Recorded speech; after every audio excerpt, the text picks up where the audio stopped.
이 새벽 우리에게 주신 하나님 말씀은 출애굽기 6장 14절에서 7장 7절까지의 말씀입니다.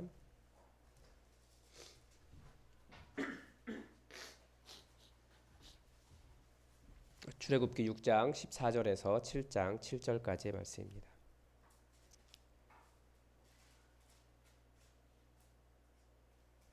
네, 하나님의 말씀을 다 함께 읽겠습니다.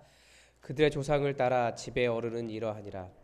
이스라엘의 장자 르우벤의 아들은 한옥과 발루와 헤스론과 갈미니, 이들은 르우벤의 족장이요. 시몬의 아들들은 여무엘과 야민과 오핫과 야긴과 소알과 가나안 여인의 아들 사울이니, 이들은 시몬의 가족이요. 레위의 아들들의 이름은 그들의 족보대로 이러하니, 게르손과 고핫과 무라리요. 레위의 나이는 137세였으며 게르손의 아들들은 그들의 가족대로 림니와 시므이요. 고핫의 아들들은 아므람과 이스할과 헤브론과 우시엘이요. 고핫의 나이는 110세. 무라리의 아들들은 마흘리와 무시니, 이들은 그들의 족보대로 레위의 족장이요. 아므람은 그들의 아버지 누이 요게벳을 아래로 맞이하였고, 그의 아므람의 나이는 137세였으며 이사의 아들은 고라와 네벡과 시그리요. 우시엘의 아들들은 미사엘과 엘사반과 시드리요. 아론은 암미나답의 딸 나손의 누이 엘리세바를 아내로 맞이하였고, 그는 나답과 아비후와 엘르아살과 이다마를 낳았으며, 고라의 아들들은 아실과 엘가나와 아비아삽이니, 이들은 고라 사람의 족장이요. 아론의 아들 엘르아살은 부디엘의 딸 중에서 아내를 맞이하였고, 그는 이들은 레위 사람의 조상을 따라 가족의 어른들이라. 이스라엘 자손을 그들의 군대대로 애굽 땅에서 인도하라 하신 여호와의 명령을 받은 자는 이 아론과 모세요. 애굽 왕 바로에게 이스라엘 자손을 애굽에서 내보내라 말한 사람도 이 모세와 아론이었더라. 여호와께서 애굽 땅에서 모세에게 말씀하시던 날에 여호와께서 모세에게 말씀하여 이르시되, 나는 여호와라. 내가 내게 이르는 바를 너는 애굽 왕 바로에게 다 말하라. 나는 입이 둔한 자이오니 바로가 어찌 나의 말을 들으리이까. 여호와께서 모세에게 이르시되, 볼지어다 내가 너를 바로에게 신같이 되게 하였은즉 내 형 아론은 내 대언자가 되리니, 내가 내게 명령한 바를 너는 내 형 아론에게 말하고, 그는 바로에게 말하여 그에게 이스라엘 자손을 그 땅에서 내보내게 할지니라. 내가 바로의 마음을 완악하게 하고 내 표징과 내 이적을 애굽 땅에서 많이 행할 것이나, 바로가 너희의 말을 내가 내 손을 애굽에 뻗쳐 여러 큰 심판을 내리고 내 군대 내 백성 이스라엘 자손을 그 땅에서 인도하여 낼지라. 내가 내 이스라엘 자손을 그 땅에서 인도하여 낼 때에야 애굽 사람이 나를 여호와인 줄 알리라 하시매, 모세와 아론이 여호와께서 자기들에게 명령하신 대로 행하였더라. 그들이 바로에게 말할 때에 모세는 80세였고 아론은 83세였더라. 아멘. 네, 오늘 처음에 본문에서는 그 모세와 아론의 지파 그 계보가 나옵니다.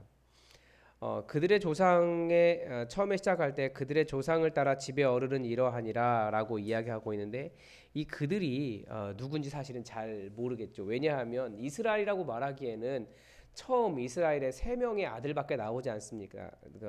나오지 않습니다. 그러니까 르우벤, 시므온, 레위 이렇게만 나오죠. 그래서 이 결국은 이 족보의 끝에 가보면 모세와 아론이다라는 것을 강조하고 있습니다.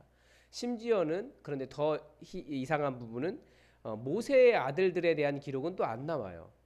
그래서 사람들이 이게 아론이 기록해 놓은 것이다 이런 이야기를 합니다. 그래서 아론의 족보가 더 자세하게 나옵니다. 그래서 이게 지금 모세와 아론의 족보라고 보통 이렇게 보고 있습니다. 그런데 그 사람들 위를 이렇게 보는 거죠. 그래서 첫 번째 이스라엘 장자 르우벤 첫 번째고, 두 번째 시므온, 그리고 세 번째 레위, 이렇게 해서 야곱의 첫째, 둘째, 셋째 아들까지만 보여줍니다. 그래서 이 족보의 목적은 모세와 아론의 계보를 보여주려고 하는 목적이 있습니다. 그래서 이제 쭉 보면 뭐 18절, 21절 쭉 이렇게 볼 수 있죠. 그런데 여기서 좀 봐야 되는 부분이 이 사람입니다. 이 암므람이 그의 아버지의 누이 요게벳을 아내로 맞이하였다라고 이야기하고 있는데, 레위기 율법에 의하면 자기 고모를 자기 아내로 맞이하는 것을 금지하고 있습니다. 그래서 일종의 우리말로 하면 디스를 하고 있는 거죠. 지금 자기 조상 중에 누군가, 특별히 고앗의 집안을 이렇게 디스를 하고 있는 겁니다. 나쁘게 이야기하는 겁니다. 법을 어겼다고. 그런데 반면에 아론은 암미나답의 딸 나손의 누이 엘리세바를 아내로 맞았다라고 이야기하고 있습니다. 이게 민수기 1장 7절에 보면 이 암미나답의 딸 나손의 누이 엘리세바, 자세하게도 기록해 놨는데 이 사람이 유다 지파입니다. 그래서 자기는 이렇게 법을 지켰다라고 하는 내용을 여기에 기록해 놓았습니다. 이게 아마 모세와 아론의 계보의 정당성이 필요한 상황이 있었다라는 거죠. 그래서 아마 가장 성경에서 분명하게 드러난 건 고라 자손, 율법을 어겼던, 그러니까 자기 고모와 결혼을 했던 이 고라 자손이 모세와 아론을 대적하는 일이 한번 나옵니다. 그래서 이런 내용들이 정확하게 자기 집안에 대해서 기록할 필요가 있었다라고 하는 것을 보여줍니다. 근데 중요한 것은 결국은 이 모든 족보의 끝에 가면 여호와의 명령을 받은 자가 이 아론과 모세다라고 해서 자기의 정당성, 우리가 여호와의 명령을 받았다라는 이야기를 하는 거고, 또 애굽왕 바로에게 이스라엘 자손을 내보내라라고 말한 사람도 이 모세와 아론이었다라고 이야기합니다. 그만큼 모세와 아론이 백성을 지도하면서도 많은 어려움을 겪었고 이스라엘 자손들이 그렇게까지 잘 따라오지 않았다라고 하는 것들을 이런 내용 속에서 조금씩 엿볼 수 있습니다. 그런데 중요한 것은 뭐냐면 하나님의 일은 누가 하는가예요. 하나님의 일은 하나님의 사람이 합니다. 이 세상은 하나님께서 사람들에게 맡겨두셨어요. 하나님도 물론 개입하시죠. 하나님도 역사하시고, 그러나 하나님의 사람들이 하나님의 일을 하는 겁니다. 사람들은 하나님을 원망도 잘해요. 그리고 또 반면에 이 세상을 깨놓고 있는 것도 또 사람들입니다. 사람에게 맡겨져 있기 때문에 그렇습니다. 그래서 그리스도인들에게 사명이 있다면 이 깨어진 세상을 하나님의 뜻에 맡겨 회복시키는 일이 그리스도인들이 해야 될 일입니다. 이 땅을 맡겨주셨기 때문에. 그래서 이 땅 전체를 다 감당할 수 없기 때문에 그 중에서 교회라고 하는 이 작은 공동체, 이 공동체가 하나님의 나라가 되기를 하나님은 또 우리에게 원하시고 계십니다. 그래서 이것은 사람이 하는 일이에요. 그리고 역사하시는 것은 하나님께서 하시는 일이죠. 사람이 아무것도 하지 않는데 하나님께서 그곳에서 역사해 주지는 않으십니다. 그래서 우리가 해야 될 일을 분명히 해야 된다라고 하는 것을 또 볼 수 있습니다. 그리고 이 사명을 이야기할 때 모세는 항상 같은 말을 합니다. 29절에서 내가 여호와다. 내게 이르는 바를 너는 애굽 왕 바로에게 다 말해라. 이게 이제 사람이 할 일이죠. 하나님의 일을 하는 겁니다. 명령에 순종하는 거예요. 근데 모세는 끝까지 여호와 앞에서 나는 입이 둔한 자입니다. 계속 이런 이야기합니다. 이게 출애굽기의 주제 중에 하나더라고요. 보니까 앞부분에 계속해서 나는 입이 둔한 자입니다. 나는 입이 둔한 자입니다. 무엇을 이야기하는 겁니까? 출애굽기에서 요구하는 것은 그래 입이 부족할 수 있다. 입이 둔할 수 있다. 그렇지만 명령하는 대로 순종해라 라고 하는 겁니다. 그래서 사람은 순종할 뿐입니다. 이게 사람과 하나님의 동역하는 방법이에요. 하나님도 역사하십니다. 그러나 말하지 않는 사람이 말하지 않으면 하나님의 말씀에 순종하지 않으면 하나님은 역사해 주지 않으세요. 그래서 최근에 계속 생각이 드는 게 데살로니가 후서 2장 13절인데 그리스도인들에게 주어진 것은 복음을 전하는 일입니다. 복음을 전하면 나머지는 성령님께서 하시는 일이고 나머지는 받아들인 사람들이 하는 일이에요. 근데 중요한 것은 복음을 전해야 되는 그리스도인들이 복음을 전하고 있느냐, 이 사실 자체가 중요한 거죠. 그래서 왜 복음을 전하는 교회들 그렇게 복음이 안 전해진다고 하는데 자꾸 전도하는 교회들이 부흥할까라고 하는 것을 보면 그 전도에 능력이 있어서가 아니라, 그 전하는 사람들이 능력이 있어서가 아니라 전도하고 있기 때문에 하나님께서 역사해 주시는 거죠. 그래서 하나님과 사람의 동역하는 것, 이것입니다. 우리는 부족해요. 입이 부족하고 능력도 부족합니다. 그러나 역사는 하나님께서 하시는 일이다 라고 하는 것을 이 출애굽기는 계속해서 지금 보여주고 있습니다. 그래서 또 이제 7장에 넘어가면 내가 바로에게 너는 신같이 되게 하겠다. 사람들이 하나님을 인정하지 않는 사람들에게 보이는 모세의 모습은 신처럼 보인다는 겁니다. 그리고 내 형은 내 대언자가 되겠다. 아론조차도 그 모세를 대변하는 도구이고 또 하나님의 도구에 불과합니다. 사람들의 눈에 보기에는 신처럼 보일 수 있어요. 그래서 전부 다 하나님의 도구라는 거죠. 그래서 우리가 하나님께서 여호와께서 하시는 일을 볼 수 있습니다. 사람들 눈에는 여호와가 보이지 않아요. 인간이 보입니다. 하나님의 일을 하는 사람들이 보여요. 그러나 그 사람들이 하나님의 일을 할 때 하나님은 역사해 주십니다. 그래서 우리 전체는 다 그리스도인들은 하나님 손에 들려 있는 지팡이에 불과하다는 것을 우리가 생각해야 됩니다. 우리는 자꾸 하나님의 일을 하면서 하나님의 역사가 드러나면 내가 높아지려고 합니다. 내가 더 많은 권세를 누리려고 하고 하나님의 역사를 내 것으로 가지고 싶어 하는 마음이 있지만 우리는 하나님 손에 들려 있는 지팡이에 불과하다. 라는 것을 기억할 필요가 있고요. 그리고 또 내 능력이 중요한 것이 아니다. 지팡이에게는 아무런 능력이 없습니다. 그 지팡이를 들고 있는 사람이 어떻게 사용하느냐에 따라서 양을 건지는 도구가 되기도 하고 늑대를 물리치는 도구가 되기도 하고 자기를 짚어주는 도구가 되기도 하는 것처럼 하나님께 순종할 때 우리는 하나님의 손에 들려있는 지팡이처럼 사용될 뿐입니다. 감사한 거죠. 나 같은 지팡이 같은 이런 부족한 자를 하나님의 역사를 위해 사용하신다는 게 얼마나 감사한 일입니까? 내 능력은 별로 중요하지 않다. 하나님께서 말씀하신 것을 행하고 있느냐, 이것이 더 중요하다라는 것을 깨달을 수 있습니다. 그래서 이 6절 그리고 마지막으로 결론은 그런 식으로 이야기하는 거죠. 6절에서 여호와께서 모세와 아론이 여호와께서 자기들에게 명령하신 대로 다 행하였더라라고 말을 끝내고 있습니다. 모세와 아론도 굉장히 힘들었던 것 같아요. 그러니까 오죽했으면 그런 억울한 마음이 있었는지 족보까지 기록해 가면서 결국은 모세와 아론이 이렇게 하지 않았느냐.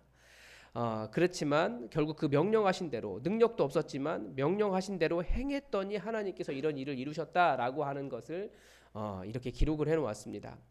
그리고 더군다나 그때 모세의 나이가 80세였고 아론은 83세였다라고 이야기합니다. 제가 볼 때 이 정도 하나님께서 이 나이가 되더라도 하나님의 손에 사용될 수 있다면 참 감사하다는 생각이 들어요. 감사하겠다는 생각이 들어요. 아직도 내 안에 살아있는 것이 있고 하나님께 온전히 순종하지 못하는 모습이 있는데 이때라도 사용될 수 있구나라고 하는 것을 발견할 수 있습니다. 그래서 하나님께는 모든 것이 끝났다고 할 때도 사실 끝난 것이 아닙니다. 하나님께서 어떻게 사용할 줄 몰라요. 중요한 것은 하나님의 명령에 완전히 순종할 수 있는 자기들에게 명령하신 대로 다 행할 수 있는 그런 마음 상태, 그런 삶의 자세가 돼 있는 그 상태가 될 때야 비로소 하나님의 일을 이룰 수 있기 때문에 언제든지 하나님께 순종하는 자, 그를 통해서 하나님의 일을 이루신다라고 하는 것을 오늘 본문 속에서 볼 수 있습니다. 그런데 저는 오늘 본문 속에서 우리가 하나님의 역전, 하나님의 뒤집어 행하시는 일을 우리가 볼 수 있었으면 좋겠습니다. 사실은 성경은 모두 다 그런 역전의 현상이거든요. 될 수 없다고 생각했는데 하나님께서 뒤집어서 우리는 상상하지 못했던 하나님의 결과를 이루시는 분이 하나님이십니다. 모세는 어땠습니까? 계속해서 모세가 바라본 건 자신의 무능력과 자신이 없다라는 거예요. 못하겠다라는 거죠. 그러니까 어떤 상황 속에서 포기하고 싶은가 그 생각을 우리는 정말 포기하고 싶을 때가 많아요. 잘 되지도 않고 끝까지 잘 안 되니까. 그리고 바로는 믿지 않아요. 분명 여호와의 증거까지 보여줬는데 바로도 믿지 않습니다. 심지어 따라와야 될 이스라엘 자손들조차도 낙담하고 자꾸 더 저항을 해요. 그리고 애굽 사람들은 오히려 더 교만하고 억압적으로 이스라엘을 지배합니다. 그리고 애굽이 어떤 나라입니까? 그 당시에 가장 강력한 국가 권력이었습니다. 이 정도 되면 이것과 싸울 수 있는 사람은 별로 없을 거예요. 그러나 결국 여기에서 이 말씀 속에서 볼 수 있는 것, 기대할 수 있는 것이 있다면, 하나님의 역전이 있다면 내가 너의 하나님 여호와다라고 하는 극적인 역전을 하나님은 보여주고 싶으셨다는 겁니다. 그래서 우리가 말씀의 능력, 이 예수 믿는 자의 복을 누리는 것이 무엇이냐면 내가 원하는 일을 하나님께 계속 그냥 무조건적으로 고집 부리는 것이 하나님의 은혜를 끌어내는 방법이 아닙니다. 하나님의 은혜를 끌어내는 방법은, 하나님의 역사를 가져오는 방법은 말씀을 가지고 계속해서 주장하는 거예요. 하나님께서 분명히 내가 너희의 하나님 여호와가 될 것이다, 이런 강한 손을 보여서 너희 하나님 여호와가 될 것이다라고 성경에서 말씀해 주지 않으셨습니까? 저는 너희의 하나님, 그 관계 속에 하나님을, 여호와를 나의 하나님으로 모신 하나님의 백성입니다. 하나님의 자녀입니다. 하나님, 저에게 말씀하신 대로 이 역사, 나는 너의 하나님이다라고 말씀하시는 그 하나님의 역사를 제게 보여주십시오라고 하나님께 주장하는 겁니다. 그렇게 함으로써 우리가 말씀을 붙잡고 기도하는 겁니다. 그래서 여러분, 하나님께서 나타나시는, 하나님께서 강력하게 강한 손으로 내가 너의 하나님이다라고 말씀하시면서 나타나시는 그 하나님 만나고 싶지 않으십니까? 그러면 말씀을 붙잡고 포기하지 말고, 그것이 또 우리 자신에게 말씀을 선포하는 거예요. 모세와 아론이 말씀하신 대로 행했던 것처럼 우리도 말씀하신 대로 말씀을 붙잡고 나 자신에게 주장을 하는 겁니다. 그러면서 하나님의 역전을 보여주십시오. 우리 삶은 능력도 없고 사람들도 계속해서 저항하고 낙담하게 되고 또 강력한 어떤 권세들을 경험하고 포기하고 싶지만, 하나님 결국은 보여주신 것이 나는 너의 하나님 여호와다. 그 역전 우리 삶에도 이루어주십시오. 그렇게 우리가 말씀을 붙잡고 주장하시면서 기도하셨으면 좋겠습니다. 오늘도 또 여러분에게 말씀하신 하나님의 은혜를, 성령님께서 여러분의 마음에 말씀하시는 은혜들을 한번 다시 찾아가 보시기 바랍니다.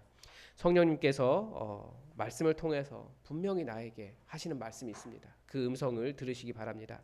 이 하나님 나라가 무엇인가, 그리고 하나님의 역사가 무엇인가, 또 나는 하나님의 백성으로서 어떻게 살아야 되는가, 하나님의 영역은 어디인가, 하나님 나라의 확장을 위해서 내가 또 오늘 깨달은 것이 무엇인가 기억하시면서 말씀을 묵상하시고 또 이 말씀 가운데 들어있는 하나님의 사랑을 드러내시기 바랍니다. 하나님은 내가 너를 너무나 사랑한다 라고 끊임없이 말씀하고 계시거든요. 모세처럼 저는 입이 둔한 자입니다, 못합니다. 바로를 만나기도 하고 여러 가지 어려운 일들이 있지만 그 상황 속에서도 내가 너를 사랑한다 라고 말씀하시는, 그러면서 함께 하시는, 위로하시는 하나님을 만나시기 바랍니다. 다 함께 기도하겠습니다.